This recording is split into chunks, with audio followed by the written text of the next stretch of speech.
क्या कभी किसी ने ये सोचा है कि जिस किताब को बनने में इतने साल लगे, जिसने एक नए नवेले देश का भविष्य तय किया, उसे लागू हुए मुश्किल से 15 महीने ही हुए थे और उसे बदलने की नौबत आ गई।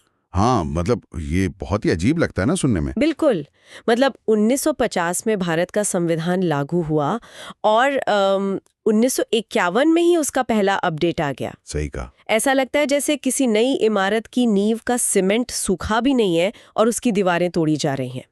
आखिर ऐसा क्या हुआ था कि पहले ही साल में संविधान में बदलाव करना पड़ा? ये एक बहुत ही स्वाभाविक सवाल है जो इतिहास को करीब से देखने पर उठता है। हाँ। देखो, आमतौर पर हम जब किसी देश के संविधान या सर्वोच्च कानून की बात करते हैं ना, तो दिमाग में एक ऐसी छवि बनती है जो एकदम पत्थर की लकीर हो। बिल्कुल। कि इसे तो कोई छू ही नहीं सकता। एग्जैक्टली। लेकिन असल में भारत का संविधान एक जीवित इकाई है, मतलब एक लिविंग डॉक्यूमेंट। अगर ये समय और समाज की ज़रूरतों के हिसाब से या नई परिस्थितियों के हिसाब से खुद को नहीं ढालेगा, तो ये पुराना और अप्रासंगिक हो जाएगा। और आज हम इसी जीवित रहने की यात्रा की बहुत ही गहराई से पड़ताल करने वाले हैं। बिल्कुल। और मैं बता दूं कि आज की इस बहुत ही दिलचस्प और ज्ञानवर्धक गहन चर्चा का जो सोर्स मटेरियल है, वो हमने एग्जाम वेदा एकेडमी यूट्यूब चैनल के बेहतरीन नोट्स से लिया है। हाँ, और यहाँ ये साफ कर देना बहुत ज़रूरी है कि जो भी लोग यूपीएससी, यूपीपीएससी, बीपीएससी या एसएससी जैसे किसी भी प्रतियोगी परीक्षा की तैयारी कर रहे हैं ना, हाँ, उनके लिए ये तथ्य केवल उपयोगी ही नहीं है, बल्कि ये एकदम मस्ट नो कंटेंट है। मतलब ये पता ही होना चाहिए। बिल्कुल मस्ट नो है। एग्जाम वेदा एकेडमी ने इन जटिल कानूनी बदलावों को बहुत ही शानदार तरीके से समझाया है। तो आज का हमारा एजेंडा एकदम स्पष्ट है। हम उस प्रक्रिया को समझेंगे जिससे संविधान बदला जाता है, मतलब अनुच्छेद 368। हम 1950 से लेकर अब तक हुए जो 105 संशोधन हुए हैं, उनमें से उन अहम मोड़ों पर बात करेंगे जिन्होंने इतिहास की दिशा ही बदल दी। और सबसे महत्वपूर्ण बात, हम उस ऐतिहासिक और कई बार कड़वे टकरावों को भी डिकोड करेंगे जो देश की संसद और न्यायपालिका के बीच सत्ता को लेकर हुआ था। बिल्कुल, वो सत्ता और अधिकारों की लड़ाई बहुत ही दिलचस्प है। तो चलिए फिर इसे शुरुआत से समझते हैं। सबसे पहली उलझन तो मुझे यही है कि संविधान को बदलने की जरूरत पैदा कैसे होती है। अच्छा। और अगर जरूरत पड़ी जाए तो ये बदलाव आखिर होता कैसे है?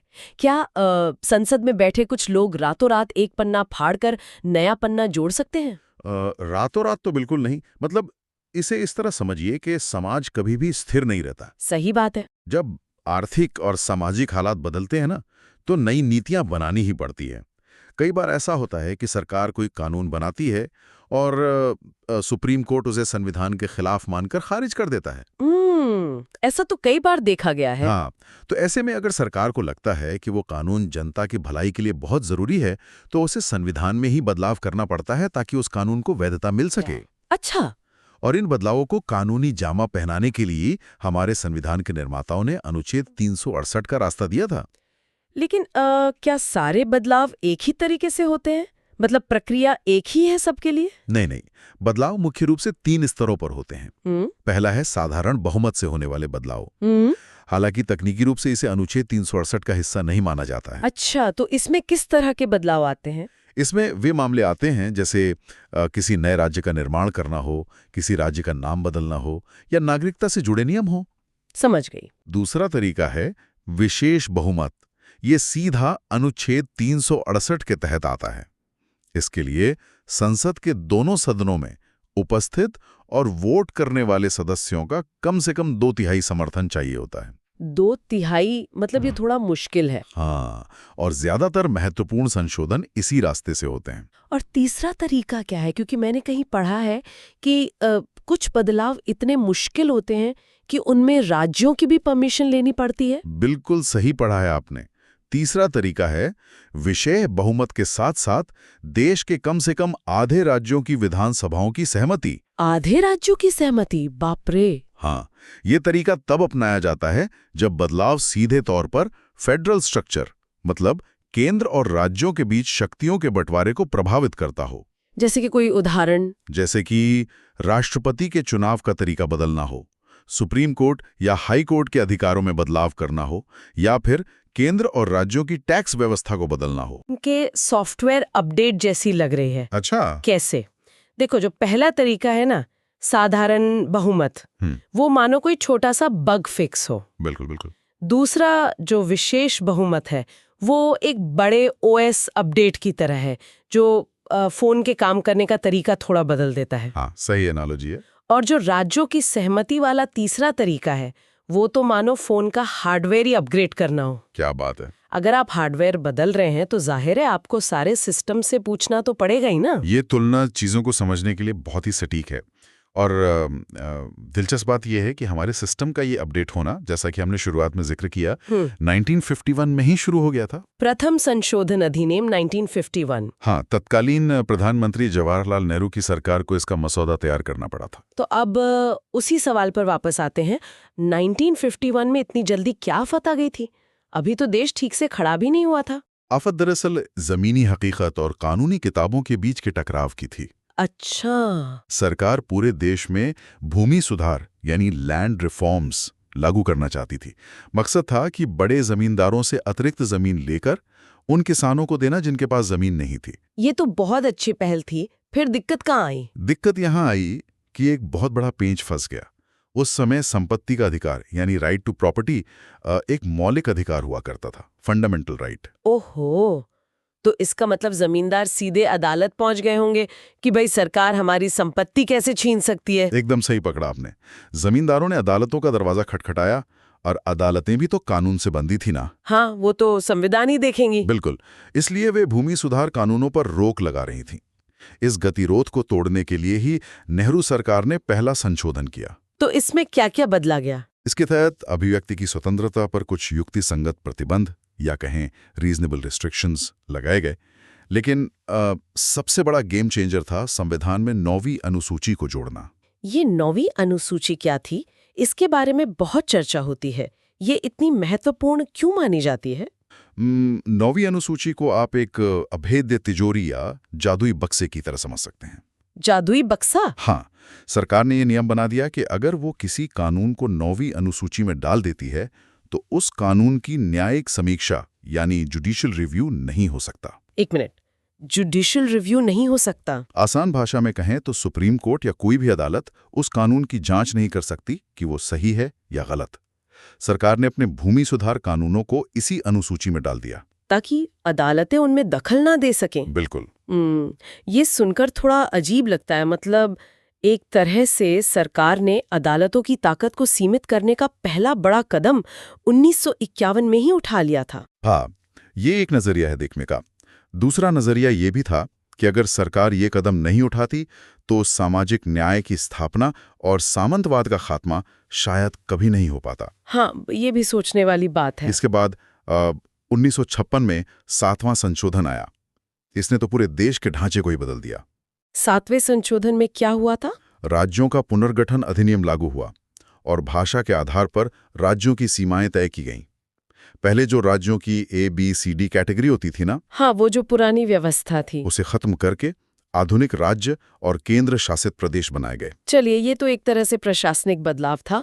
लेकिन न्यायपालिका और संसद के बीच जिस असली टकराव की सुगबुगाहट 9वीं अनुसूची से शुरू हुई थी, वो ज्वालामुखी आखिर फटा कब? वो ज्वालामुखी फटा 1967 के गोलकनाथ केस में। गोलकनाथ केस? हाँ, ये भारतीय न्यायपालिका के इतिहास का एक बहुत बड़ा मील का पत्थर है।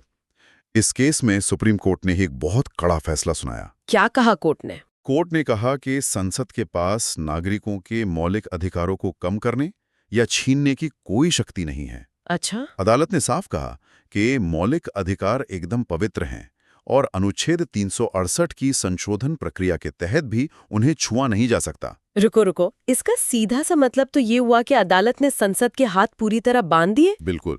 लेकिन कोई भी चुनी हुई सरकार, खासकर पूर्ण बहुमत वाली सरकार, इतनी आसानी से हार तो नहीं मान सकती ना। बिल्कुल। संसद ने इसके जवाब में क्या किया? संसद ने इसका जवाब कुछ साल बाद दिया और वो जवाब बहुत आक्रामक था।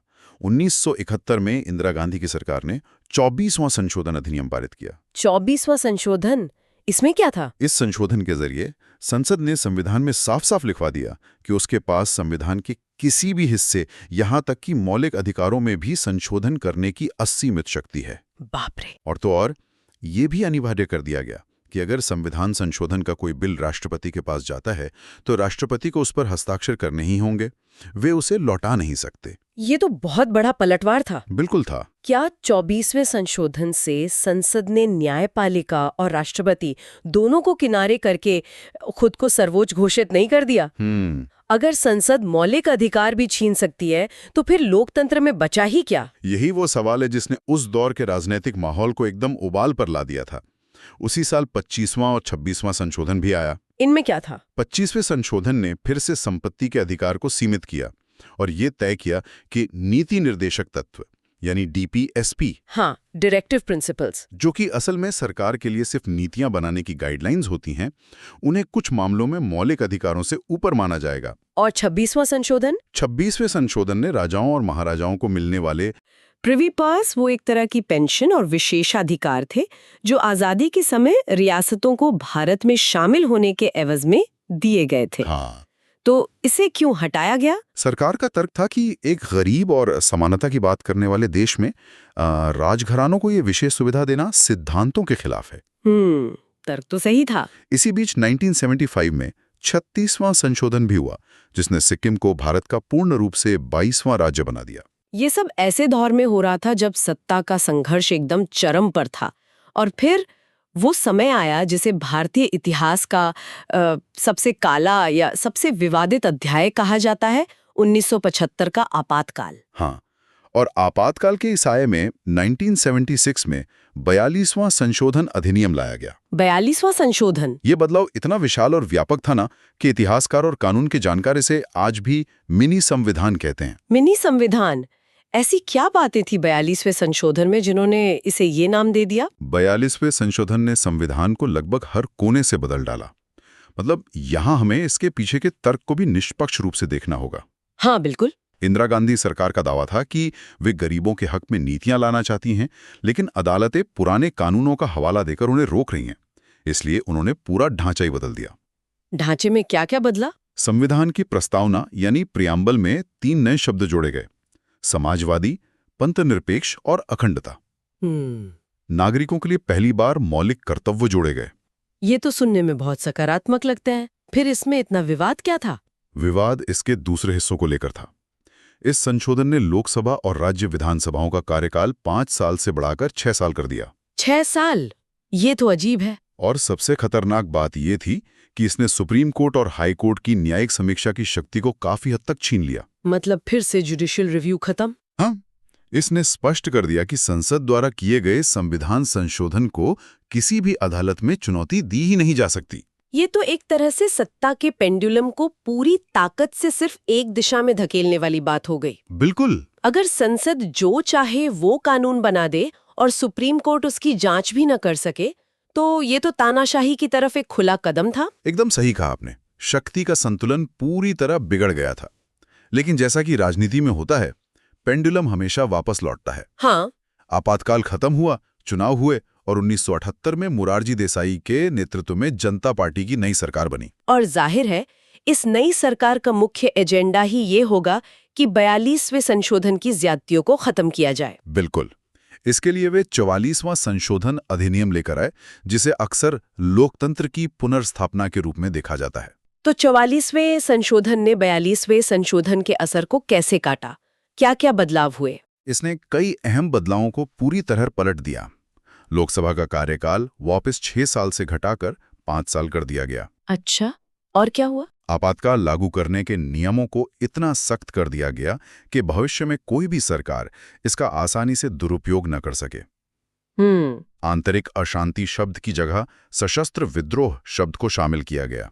और मैंने कहीं पढ़ा है कि इसी 44वें संशोधन में संपत्ति के अधिकार को लेकर भी कोई फाइनल फैसला हुआ था। जी हाँ, ये 44वें संशोधन का सबसे बड़ा और ऐतिहासिक कदम था। अच्छा।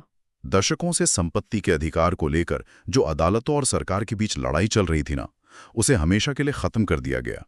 संपत्ति के अधिकार को मौलिक अधिकारों की सूची से ही हटा दिया गया। हमेशा के लिए? हाँ, और उसे अनुच्छेद 301 के तहत सिर्फ एक कानूनी अधिकार बना दिया गया। इस फर्क को थोड़ा स्पष्ट करें हमारे लिए। मौलिक अधिकार से कानूनी अधिकार बनने का जमीन पर मतलब क्या हुआ? मतलब ये कि अब अगर सरकार लोक कल्याण के लिए आपकी संपत्ति लेती है तो वो कानून के दायरे में रहकर ऐसा कर सकती है। और आप अदालत में ये नहीं कह सकते कि आपके जीवन जीने के मौलिक अधिकार का हनन हो गया है। अच्छा, ये बहुत बड़ा शिफ्ट था। इसके अलावा 44वें संशोधन ने एक बहुत बड़ी गारंटी ये दी कि अनुच्छेद 20 और 21 ये क्या है? यानी अपराधों के लिए दोष सिद्धि के संबंध में संरक्षण और जीवन व व्यक्तिगत स्वतंत्रता का अधिकार, इन्हें आपातकाल के दौरान भी निलंबित नहीं किया जा सकेगा। तो अगर हम एक कदम पीछे हटकर इस पूरी कहानी को देखें, मतलब संसद बदलाव कर रही है, फिर अदालतें रोक रही हैं, फिर 42वें संशोधन से संसद सुप्रीम हो जाती है और फिर 44वां संशोधन आकर वापस बैलेंस बनाता है। हाँ, ये रस्साकशी तो हमेशा चलती रहती। इस पेंडुलम को हमेशा के लिए एक सही जगह पर रोकने का काम आखिर किसने किया? और यही एंट्री होती है भारतीय न्यायपालिका के सबसे शानदार और अभूतपूर्व नवाचार की, जिसे हम मूल संरचना सिद्धांत या बेसिक स्ट्रक्चर डॉक्ट्रिन कहते हैं। Basic structure. ये कोई एक दिन की उपज नहीं थी। इसकी नींव गोलकनाथ केस से ही पड़ने लगी थी, लेकिन इसका सबसे ऐतिहासिक और स्पष्ट रूप सामने आया 1973 के केशवानंद भारती केस में। केशवानंद भारती केस। ये तो शायद भारत के कानूनी इतिहास का सबसे बड़ा केस है ना? बिल्कुल। सुप्रीम कोर्ट के इतिहास में पहली और एकमात्र बार 13 जजों की बेंच बैठी थी इस केस को सुनने के लिए। 13 जज, बाप रे। महीनों तक बहस चली और फैसला 7-6 के बेहद करीबी अंतर से आया। 7-6 मतलब कितना क्लोज था मामला। इस फैसले ने उस लकीर को हमेशा के लिए खींच दिया कि संसद क्या कर सकती है और क्या नहीं। तो सुप्रीम कोर्ट ने इस फैसले में आखिर ऐसा कहा क्या था जिसने इतनी बड़ी गुत्थी सुलझा दी? सुप्रीम कोर्ट ने बहुत ही शानदार तर्क दिया। उन्होंने संसद से कहा, देखें, हाँ, अनुच्छेद 368 के तहत आपको संविधान में संशोधन करने की पूरी शक्ति है, आप जो चाहें बदलिए। लेकिन आप संविधान की मूल संरचना यानी उसके बेसिक स्ट्रक्चर को नष्ट नहीं कर सकते। उदाहरण से समझो तो कोर्ट ये कह रहा था कि आप इस घर के मालिक हैं, आप दीवारों का रंग बदल सकते हैं, नई खिड़कियां लगा सकते हैं, दरवाजे बदल सकते हैं। हाँ, बिल्कुल। लेकिन आप इस घर की नींव को नहीं तोड़ सकते, क्योंकि अगर नींव टूट गई तो घर ही गिर जाएगा। क्या ये सही है? एकदम सटीक उदाहरण है। और ये नींव क्या है? सुप्रीम कोर्ट ने कहा कि लोकतंत्र, स्वतंत्र न्यायपालिका, संविधान की सर्वोच्चता, भारत का धर्मनिरपेक्ष स्वरूप और अदालतों की न्यायिक समीक्षा की शक्ति, ये सब इस इमारत की नींव है। अच्छा। संसद चाहे 100% बहुमत से भी कोई ऐसा संशोधन ले आए जो लोकतंत्र को खत्म करके तानाशाही लाता हो, तो सुप्रीम कोर्ट उस संशोधन को रद्द कर देगा। वाह। अगर हम वैश्विक परिदृश्य में देखें ना, तो ये सिद्धांत एक ऐसा अल्टीमेट सेफ्टी नेट है जिसने भारतीय लोकतंत्र को तानाशाही में फिसलने से बचा लिया है। ये वाकई में बहुत ही प्रभावशाली और दिमाग खोलने वाला है।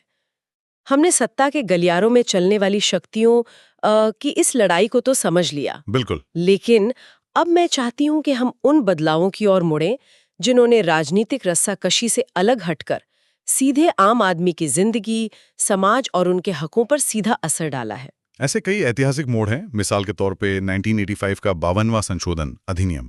इसमें क्या खास था? उस समय भारतीय राजनीति में आया राम गया राम की संस्कृति बहुत हावी हो गई थी। आया राम गया राम मतलब दल बदल। हाँ, यानी कोई विधायक किसी एक पार्टी के टिकट पर चुनाव जीतता था और अगले ही दिन पैसों या पद के लालच में दूसरी पार्टी में चला जाता था। ये तो बहुत गलत था। इसे रोकने के लिए 52वें संशोधन के जरिए संविधान में 10वीं अनुसूची जोड़ी गई, जिसे दल बदल विरोधी कानून या एंटी डिफेक्शन लॉ कहा जाता है। ये तो बहुत जरूरी था राजनीतिक स्थिरता के लिए। और फिर 1989 में आया 61वां संशोधन, जिसने देश के डेमोग्राफिक को ही चुनाव में उतार दिया। 61वें संशोधन ने युवाओं को एक बहुत बड़ी ताकत दी। इसने मतदान करने की न्यूनतम आयु 21 वर्ष से घटाकर 18 वर्ष कर दी। क्या बात है। लेकिन अगर हम बात करें कि सत्ता को दिल्ली से निकालकर आम आदमी के दरवाजे तक कौन लाया, तो वो काम 1992 के 2 संशोधनों ने किया। 73वां और 74वां संशोधन, पंचायती राज व्यवस्था। बिल्कुल। 73वें संशोधन ने संविधान में भाग 9 जोड़कर पंचायती राज को संवैधानिक दर्जा दिया। गांव से लेके जिला स्तर तक एक त्रिस्तरीय पंचायत प्रणाली बनाई गई। और 74वें संशोधन ने भाग 9A जोड़कर शहरों में नगर पालिकाओं को संवैधानिक ताकत दी। इन दोनों संशोधनों की जो बात मुझे सबसे ज्यादा क्रांतिकारी लगती है वो ये है कि इन्होंने सिर्फ चुनाव नहीं करवाए बल्कि महिलाओं के लिए कम से कम 1/3 आरक्षण अनिवार्य कर दिया। बिल्कुल, ये बहुत बड़ा कदम था। साथ ही राज्य वित्त आयोग बनाकर पंचायतों को पैसा भी सुनिश्चित किया। ये सही मायने में लोकतंत्र को गांव की चौपाल और शहरों के मोहल्लों तक ले जाने वाला कदम था। और इसी तरह आम आदमी को सशक्त करने वाला एक और बहुत बड़ा बदलाव था 2002 का 86वां संशोधन। 86वां संशोधन इसने 6 से 14 साल तक के बच्चों के लिए मुफ्त और अनिवार्य शिक्षा को एक मौलिक अधिकार बना दिया।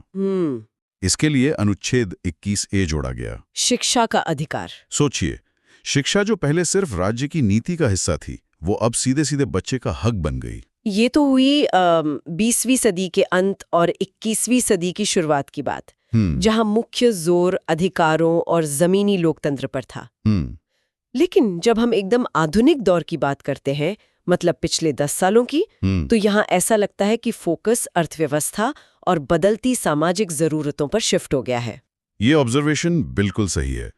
आधुनिक संशोधनों में आपको आर्थिक एकीकरण और सामाजिक न्याय का एक नया रूप दिखाई देगा, जैसे कि 2016 का 101वां संशोधन। हाँ, इसने भारत की पूरी टैक्स व्यवस्था को पलट कर रख दिया। आप जीएसटी की बात कर रहे हैं?